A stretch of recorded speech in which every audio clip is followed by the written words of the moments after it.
We all enjoy having food at a restaurant, or we even enjoy street food now, which is getting very popular, and these recipes are very difficult or sometimes not so easy to recreate at home because the combination of ingredients are something that we don't get it right.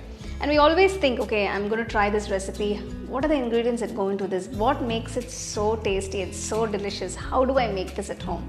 So today I've come up with one recipe which I tried at a restaurant, which I absolutely loved, and I've put together some ingredients to recreate the recipe. This is prawn tawa masala. I'm actually very excited to share it with you. So let's get started and check it out.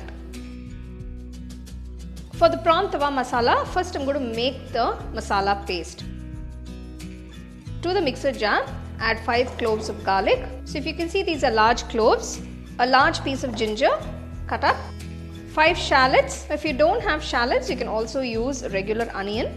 So just make sure you use half onion for this. 1 large green chilli. So if you're using small chilies, you can use 2.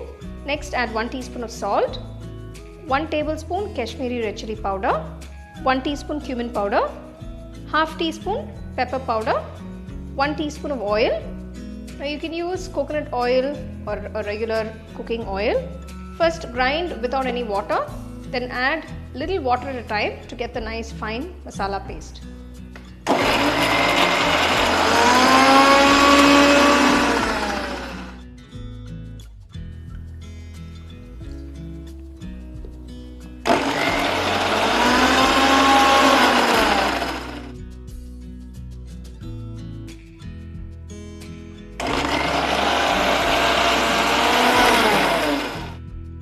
The masala paste is ready. Now you can adjust the spice according to your taste.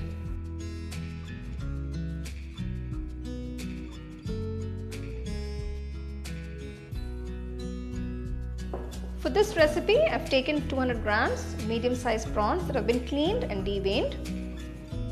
Now add the ground masala to the prawns. Mix the marinade along with the prawns. Make sure it's all coated beautifully. Make sure you mix the masala along with the prawns. So you can see I've mixed it all very nicely. It's all coated beautifully. Let this sit for about 30 minutes in the marinade. To the tawa, add 1.5 tablespoons of oil. Now for this recipe, you can either use coconut oil or gingerly oil or any regular oil that you have. To the oil, I'm going to add a handful of fresh curry leaves. Now this will release a lot of nice aroma to the oil. Now you want to heat the tawa on low flame. You don't want it on high flame because it can become very hot and burn the curry leaves. Gently start